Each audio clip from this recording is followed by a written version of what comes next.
बिस्मिल्लाहिर्रहमानिर्रहीम। अस्सलाम वालेकुम एवरीवन।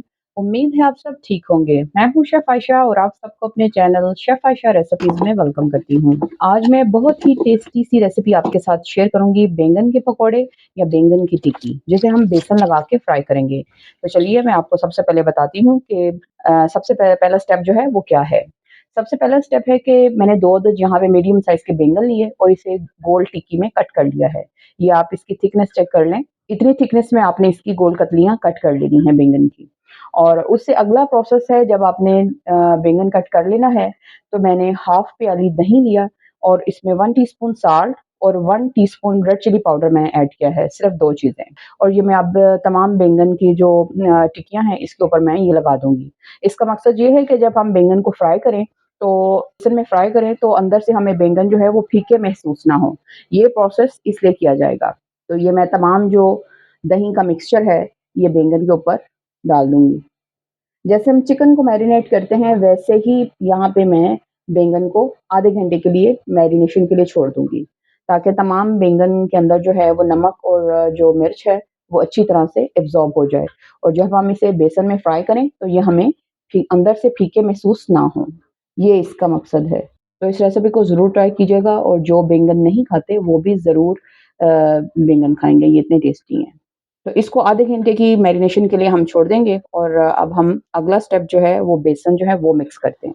जी, तो व्यूअर्स, बैंगन की कोटिंग के लिए मैंने यहाँ पे 1 कप जो है वो बेसन लिया है और बेसन के अंदर जो स्पाइसेस ऐड करने हैं वो मैं आपको बता देती हूँ। स्पाइसेस में है जी 1 टेबलस्पून धनिया पाउडर है, 1 teaspoon salt, 1 teaspoon red chilli powder और हाफ टीस्पून कुटी हुई जो रेड सुरख मिर्च है वो है। और 1/4 टीस्पून हल्दी और 2 पिंच मैंने अजवाइन ली है और हाफ टी स्पून जो है वो ब्लैक पेपर है और 1 टीस्पून चाट मसाला। ये स्पाइसेस मैं बेसन में ऐड कर दूँगी। और खूबसूरती के लिए और फ्लेवर के लिए मैं थोड़ा-सा हरा धनिया ऐड कर रही हूँ। अब इसको मिक्स करने के लिए आपने थोड़ा-थोड़ा पानी ऐड करना है और मिक्स करते जाना है। इस मिक्सचर को ना तो बहुत ज़्यादा थिक बनाना है और ना बहुत ज़्यादा लिक्विडी।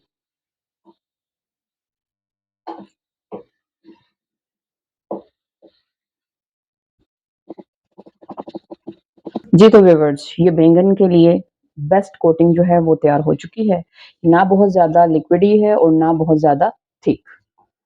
इसकी जो कंसिस्टेंसी है वो इतनी रखनी है कि इसकी एक जो लेयर है वो बैंगन के ऊपर आ जाए। इसको 10 से 15 मिनट के लिए हम छोड़ देते हैं और फिर फ्राई करते हैं।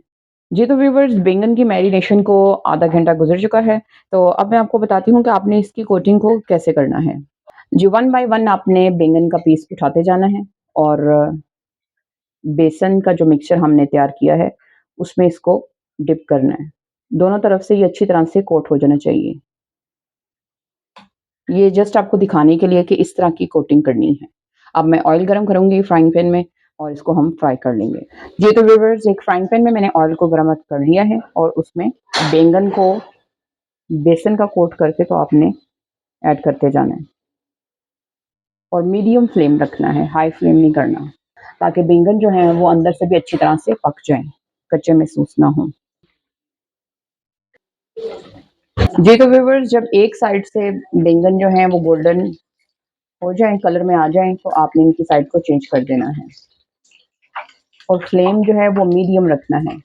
अगर हम हाई फ्लेम पे ये फ्राई कर लेंगे तो बैंगन अंदर से कच्चे रह जाएँगे। मेरे हस्बैंड जो हैं वो बैंगन नहीं खाते हैं, लेकिन जब मैं ऐसे बैंगन बनाती हूँ, बेसन लगा के फ्राई करती हूँ तो उन्हें बहुत पसंद आते हैं। तो आप भी इस रेसिपी को ज़रूर ट्राई कीजिएगा। इनको तकरीबन 8 मिनट लगेंगे फ्राई होते हुए, क्योंकि मीडियम फ्लेम पे करना है। जी, तो व्यूअर्स, बैंगन तकरीबन फ्राई हो चुके हैं। इन्हें अब मैं प्लेट में निकाल लूँगी। प्लेट में मैंने टिश्यू बिछाया हुआ है। जी, तो व्यूअर्स, इसी तरह से बाकी बैंगन भी मैं फ्राई कर लूँगी। जी, तो व्यूअर्स, बैंगन जो है मैंने सारे फ्राई कर लिए हैं। तो आप बैंगन की लुक चेक करें, क्या लुक है। तो जिस तरह ये देखने में खूबसूरत दिखाई दे रहे हैं, इंशाल्लाह ये खाने में भी उतने ही टेस्टी होंगे। मज़ा आया। तो इसे अब अफ़्तारी में हम जो है वो 5 मिनट रह गए हैं, तो अफ़्तारी के वक़्त इसे हम टेस्ट करेंगे कि ये कैसे बने हैं। मुझे उम्मीद है आपको आज की ये बैंगन की रेसिपी ज़रूर पसंद आई होगी। तो आप इस रेसिपी को ज़रूर ट्राई कीजिएगा।